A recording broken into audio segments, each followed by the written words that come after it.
Baik, shalom buat kita semua. Perkenalkan, nama saya Severlina Buulele, Prodi Manajemen Pendidikan, mata kuliah Dasar-Dasar Manajemen Pendidikan. Kali ini kita akan membahas tentang model-model manajemen, yaitu nomor 1, model manajemen formal. Bagian A, pengertian model manajemen formal. Model manajemen formal adalah model umum yang diterapkan dalam pelaksanaan pendidikan, ataupun model manajemen formal merupakan sebuah pengkombinasian prinsip dan konsep terkait manajemen di mana menekankan aspek struktur, sistem, birokrasi, rasionalitas, dan hierarki dalam pengoperasian organisasi pendidikan. Bagian B, karakteristik model manajemen formal. 1. Organisasi diperlukan sebagai sistem. 2. Adanya keunggulan terhadap struktur organisasi. 3. Struktur resmi organisasi cenderung bersifat hierarki. 4. Sekolah sebagai organisasi pencari tujuan. 5. Keputusan manajerial dibuat melalui sebuah proses yang rasional. 6. Otoritas pemimpin sebagai hasil dari posisi resminya di organisasi. 7. Terdapat penekanan akuntabilitas organisasi kepada lembaga pendukung. Bagian C, kelemahan model manajemen formal. 1. Terkesan tidak realistis menggolongkan sekolah dan perguruan tinggi sebagai organisasi berorientasi pada tujuan. 2. Penggambaran pengambilan keputusan sebagai proses rasional penuh dengan kesulitan. 3. Model formal berfokus pada organisasi sebagai entitas dan mengabaikan atau meremehkan kontribusi individu. 4.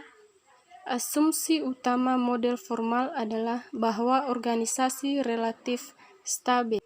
Bagian D, keunggulan model manajemen formal.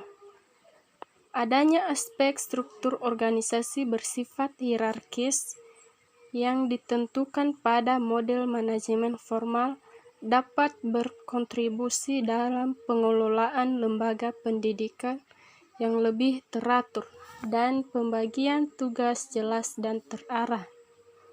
Bagian E, model manajemen formal dan kepemimpinan manajerial, yaitu fokus model manajemen formal, sistem hierarki di mana kerangka kerja manajer menggunakan metode rasional untuk mencapai tujuan yang ditentukan. Selanjutnya, fokus ke pemimpin manajerial, fungsi-fungsi, tugas-tugas, dan perilaku-perilaku di organisasi. Adapun aktivitas kepemimpinan manajerial adalah 1. Menentukan tujuan dan sasaran organisasi pendidikan. 2. Mengatur tugas-tugas yang perlu untuk mencapai tujuan dan sasaran. 3. Mengomunikasikan dan memotivasi stakeholder agar terlibat. 4.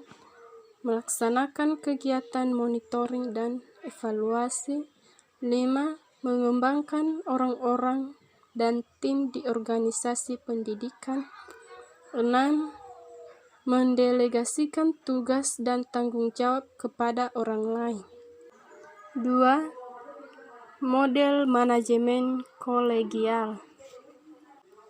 Model manajemen kolegial adalah mencakup semua teori yang menentukan bahwa kekuatan dan pengambilan keputusan harus dibagi di antara beberapa atau semua anggota. Bagian A, ciri-ciri utama model kolegial. 1. Model ini sangat menekankan berdasarkan norma dalam penerapannya. 2. Model kolegial terlihat menjadi utama dan tepat bagi organisasi yang mempunyai banyak pegawai yang profesional. 3. Ukuran dari pengambilan keputusan kelompok adalah unsur yang paling dalam manajemen kolegial. 4. Model kolegial berpendapat bahwa pengambilan keputusan dapat dicapai dengan persetujuan umum daripada divisi atau konflik. Bagian B. Model kolegial. Tujuan, struktur, lingkungan, dan kepemimpinan. 1. Tujuan model kolegial. Model kolegial mengasumsikan bahwa anggota organisasi setuju pada tujuannya. Tujuan memiliki 3 fungsi utama, yaitu A. Menyediakan panduan umum untuk aktivitas. B. Tujuan berfungsi sebagai sumber legitimasi. C. Mereka adalah sarana mengukur keberhasilan sekolah, efektivitas jika mencapai tujuannya. 2. Struktur organisasi. Model kolegial. Model kolegial dengan pendekatan formal berpandangan bahwa struktur organisasi merupakan fakta objektif yang memiliki makna yang jelas untuk semua anggota lembaga. Model formal struktur hadir secara vertikal atau hierarki dengan keputusan yang dibuat oleh para pemimpin. 3. Lingkungan eksternal model kolegial. Ada beberapa kesulitan dalam menilai sifat hubungan antara organisasi dan lingkungan eksternal.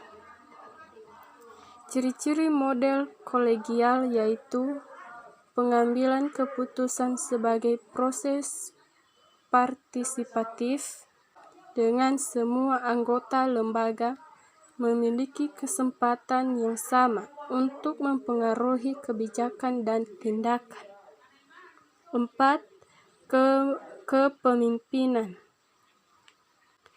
Dalam model kolegial, gaya kepemimpinan mempengaruhi dan dipengaruhi oleh sifat dari proses pengambilan keputusan. C. Model kepemimpinan kolegial. 3 model kepemimpinan yang sangat relevan untuk kolegialitas yaitu 1. Kepemimpinan transformasional. 2. Kepemimpinan partisipatif. 3. Kepemimpinan interpersonal. Bagian D. Keterbatasan model kolegial. Kelemahan yang signifikan dari perspektif kolegial. 1. Model kolegial sangat normatif. 2. Pendekatan kolegial untuk pengambilan keputusan lambat dan rumit. 3. Asumsi dasar model demokrasi adalah bahwa keputusan dicapai dengan konsensus. 4. Aspek partisipasi pengambilan keputusan ada di samping struktural dan komponen birokrasi sekolah. 3. Model manajemen politikal. Political manajemen adalah suatu bentuk manajemen di mana kedudukan-kedudukan penting dan pokok dalam organisasi dipegang oleh mereka yang mempunyai hubungan-hubungan politik. Manajemen politik adalah bidang yang luas dan lurus berkembang yang mencakup sejumlah kegiatan dalam politik profesional.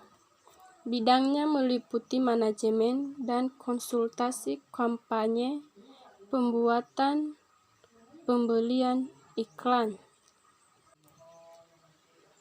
Manajer politik pertama kali muncul pada awal abad ke-20 ketika politik Amerika beralih dari politik yang berpusat pada partai menuju suasana yang lebih berfokus pada kandidat individu. 4. Model manajemen subjektif. Subjektif adalah sikap yang mengacu kepada keadaan di mana seseorang berpikiran relatif hasil dari menduga-duga berdasarkan perasaan atau selera. Sikap subjektif adalah suatu sikap yang berdasarkan pada pandangan atau perasaan pribadi mengenai suatu hal. Elemen subjektif adalah sikap yang berkaitan dengan keyakinan bahwa terdapat kondisi sosial yang tertentu yang berbahaya bagi masyarakat dan penting untuk diatasi. Bagian A. Contoh penilaian subjektif adalah penilaian tentang kemampuan seseorang itu sesuatu yang subjektif karena tidak ada parameternya yang cukup dalam kasus ini, bisa melalui dugaan semata atau malah pengalaman dari hasil pengamatannya saja. 5. Model manajemen ambigu. Ambigu adalah saat arti dari kata, frasa, atau kalimat tidak pasti, maknanya bisa lebih dari satu, ataupun ambigu adalah kata atau kalimat yang bermakna ganda atau lebih. Kata ambigu ini kadang membuat kalimat atau teksnya mengandung keraguan, kekaburan, ketidakjelasan, dan sejenisnya. Maksud dari ambigu adalah konstruksi ketatabahasaan yang memiliki lebih dari satu penafsiran. Bagian A.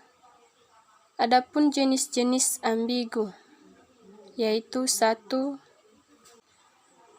Ambiguitas fonetik.